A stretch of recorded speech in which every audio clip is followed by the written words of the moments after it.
Hello friends, ये book है गट check. ये इस बुक का फोर्थ एपिसोड है। इस एपिसोड में मैं बात करूंगी लॉन्ग हेल्दी और डिजीज फ्री लाइफ के लिए गट का सही होना बहुत ज़रूरी है। गुड न्यूज़ ये है कि गट को ठीक करना पॉसिबल है यदि हम गट में इन्फ्लेमेशन को कम कर सकें, यानी बाय रिड्यूसिंग इन्फ्लेमेशन। गट काम कैसे करता है? गट शुरू होता है हमारे माउथ नोज से एनस पे खत्म होता है। आप जानते हैं स्किन हमें बहुत सारी बाहर की चीज़ों से हमें प्रोटेक्ट करती है। इसी तरह से गट में भी एक लाइनिंग होती है जो हमें बचाती है। जैसे स्किन चीज़ों को एब्जॉर्ब कर लेती है, जब स्किन पर चोट लगती है तो वहाँ पर इन्फ्लेमेशन हो जाता है, स्किन रेड हो जाती है या कई बार वहाँ पर स्वेलिंग हो जाती है। ये हमारे इम्यून सिस्टम की वजह से होता है। फॉरेन एनिमीज के अटैक से बचाने के लिए ये सिम्पटम्स होते हैं। स्वेलिंग हो जाएगी या स्किन रेड हो जाएगी। गट वॉल और स्किन का फंक्शन सेम ही है। जो भी फॉरेन चीज़ें, गलत चीज़ें हम खा लेते हैं या इनहेल कर लेते हैं, इंक्लूडिंग बैक्टीरिया, वायरसेस और वॉर्म्स, हमारी गट लाइनिंग हर वो चीज़ एब्जॉर्ब कर लेती है, जैसे कि विटामिन, मिनरल। लेकिन जो बेकार चीज़ें होती हैं उनको डिस्कार्ड कर देती है। गट के अंदर का माइक्रोबायोम एसिड और एंजाइम्स की हेल्प से उस खाने को ब्रेक कर देता है, एमिनो एसिड्स में, फैटी एसिड्स में और शुगर मॉलिक्यूल्स में। तो जैसे ही आप कुछ ऐसा खा लेते हैं जो आपके लिए सही नहीं है, तो हमारा जो सिस्टम है बॉडी का, वो उसकी स्कैनिंग करके ये पता लगाता है कि कौन सी चीज़ एक्सेप्ट करनी है और कौन सी रिजेक्ट करनी है। जैसे कि एयरपोर्ट पे सिक्योरिटी चेक होता है, यानी होल बॉडी स्कैनिंग होती है। जो चीज़ें सेफ है, गट लाइनिंग उन्हें एब्जॉर्ब करके आगे पास कर देती है, और जो चीज़ें सही नहीं होती हैं उनको डिस्कार्ड कर देती है। लेकिन क्वेश्चन ये है कि कौन सा मॉलिक्यूल सही है और कौन सा सही नहीं है। तो answer is immune cell contain scan devices called toll like receptors. Toll like receptors यानी टीएलआर होते हैं, जो ये पता लगाते हैं स्कैनिंग के करके कि क्या सही है क्या गलत है। और you can call them tiny little radar which mediate the immune response. They are like bar code scanner. तो ये जो टीएलआर हैं उनको स्कैन करता है। इम्यून सेल्स एक इन्फ्लेमेटरी हार्मोन रिलीज करती हैं, साइटोकाइन। ये गट की, जो भी गट में परेशानी है उसको पहचानता है और उसे अटैक करने के लिए रेडी कर देता है। बट ये सिस्टम हेल्दी लोगों में तो बिल्कुल ठीक तरीके से काम करता है, लेकिन यदि लीकी गट होता है तो फिर प्रॉब्लम हो जाती है और बीमारियां होने लगती हैं। और इसका मेन रीजन होता है लीकी गट का लैक्टिन। ये एक प्रोटीन है जो म्यूकस लेयर को खत्म कर देता है। लैक्टिन्स उस म्यूकस को यूज कर लेते हैं। फर्मेंटेड फूड बहुत अच्छा सोर्स है। During the fermentation process bacteria eat the vast majority of these bad nasty lectins. जो फर्मेंटेड फूड है वो इन लैक्टिन्स को खा लेते हैं। गट वॉल्स को प्रोटेक्ट करना, हमारी गट वॉल को हेल्दी रखने का एक तरीका है सेल के माइटोकॉन्ड्रिया को हेल्दी रखना। जितना हेल्दी हमारा माइटोकॉन्ड्रिया होगा उतनी ही ज़्यादा हमारी हेल्दी सेल्स होंगी। और हेल्दी सेल्स का मतलब है हेल्दी टिश्यूज और हेल्दी ऑर्गन्स। सेल्स दो तरह से मरती हैं। सेल्स जब एक्चुअल में ओल्ड होकर मरती हैं, और दूसरी तरीके से जो बीमारी की वजह से मरती हैं। ऑटोफेजी मीन्स होता है self eating recycling of new sales with new mitochondria, उनमें नया माइटोकॉन्ड्रिया बन जाता है।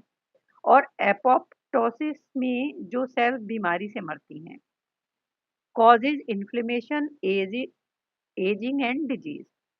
जो बीमारी की वजह से सेल्स मरती हैं उनकी वजह से एजिंग होती है, बीमारियां होती हैं और इन्फ्लेमेशन होता है। This is a specific balance of gut bacteria या gut buddies along with the stem cell. इसको थोड़ा और डिटेल से समझते हैं। एक्चुअली हमारी गट वॉल्स का एरिया टेनिस कोर्ट जितना बड़ा होता है। आपको सुनकर आश्चर्य हो रहा होगा, it is because of microvilli. Microvilli एक फिंगर की तरह से प्रोजेक्शंस होती हैं on the surface of certain cells. इनका काम होता है एब्जॉर्प्शन करना, जैसे सॉइल में रूट्स होती हैं। At the base of each microvilli वहां पर क्रिस्ट्स होते हैं। ये एक तरह की कैविटी है जहां गट बडीज रहते हैं एंड अनडिफरेंशिएटेड स्टेम सेल्स जो डेड सेल्स को रेप्लिकेट और रिप्लेस करती हैं। इससे वहां नए सेल्स बन जाते हैं। वो स्ट्रॉन्ग और हेल्दी हैं। इन क्रिप्ट्स में स्टेम सेल्स को प्रोटेक्ट करने के लिए पेनिथ सेल्स भी होती हैं जो स्टेम सेल्स को एंटी माइक्रोबियल पेप्टाइड सीक्रीट करके किसी भी पैथोजेनिक बैक्टीरिया से बचाती हैं। This protect the stem cells and helps maintain homeostasis. जिन लोगों को इरिटेबल बाउल सिंड्रोम होता है उनमें एंटी माइक्रोबियल पेप्टाइड्स यानी एएमपीएस प्रोडक्शन कम हो जाता है, रिड्यूस हो जाता है। इम्पॉर्टेंट पॉइंट ये है कि विटामिन डी इसमें एक बहुत ही क्रिटिकल रोल प्ले करता है म्यूकोसल बैरियर बनाने में, होम्योस्टेटिस यानी संतुलन बनाने में, by preserving the integrity of those tight junction. Vitamin बिना डी के बिना स्टेम सेल्स को सिग्नल नहीं मिलते, वो एपिथेलियल सेल्स को डिफरेंशिएट नहीं कर पाते। अब एक क्वेश्चन ये आता है कि क्या हम अपनी गट को ठीक नहीं कर सकते यदि वो होम्योस्टेसिस स्टेट में नहीं है या बैलेंस या संतुलन में नहीं है? Is it possible to rejuvenate our gut walls to their former glory? तो इसका आंसर है टू प्रोटेक्ट या to reinforce and restore our gut lining. इसके लिए कुछ समाधान हैं, वो आप सुनिए। इसके लिए 3 चीजें हैं: इंटेस्टिनल एल्कलाइन फॉस्फेट, ग्लाइसिन और पॉलीएमीन। सबसे पहले इंटेस्टिनल एल्कलाइन फॉस्फेट। ये एक ऐसा एंजाइम है जो एंट्रोकाइट से निकलता है।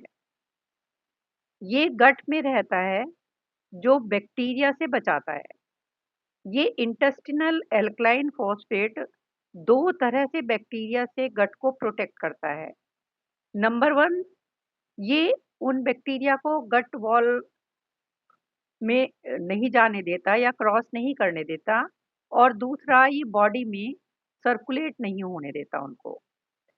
सेकंड है, ये उनका केमिकल स्ट्रक्चर ब्रेक कर देता है।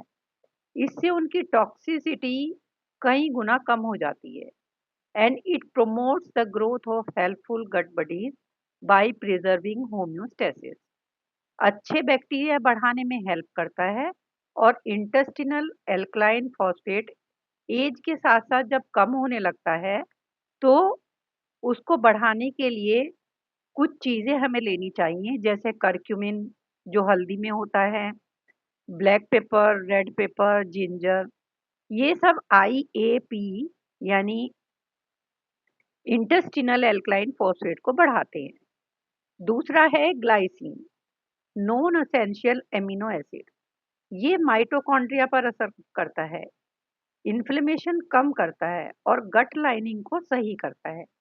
ग्लाइसिन लेवल भी एज के साथ कम होने लगता है and this leads to elevated oxidative stress. जब ऑक्सीडेटिव स्ट्रेस होता है तो एजिंग ज़्यादा होने लगती है। ग्लाइसिन फूड और सप्लीमेंट्स से इस कमी को पूरा किया जा सकता है। Glycine is also a major component of collagen जो गट वॉल को रिपेयर करता है। ग्लाइसिन बॉडी टेम्परेचर को कम करता है और अच्छी नींद को भी बढ़ाता है।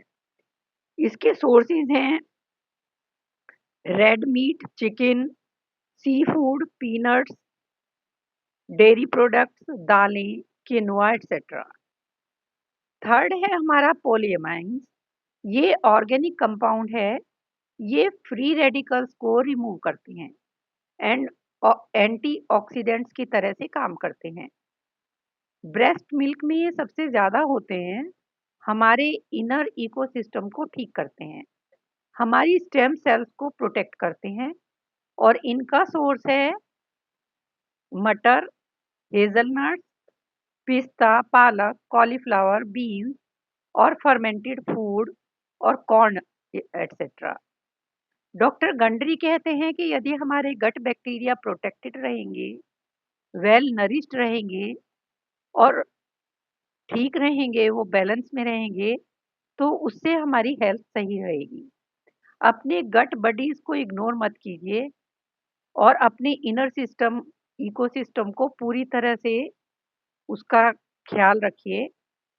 अगले एपिसोड में मैं बात करूंगी कुछ कॉमन बीमारियों की जो हमारे डैमेज्ड इनर इकोसिस्टम की वजह से होती हैं और हम उनको कैसे प्रिवेंट कर सकते हैं और उनको कैसे हील कर सकते हैं। Thank you so much.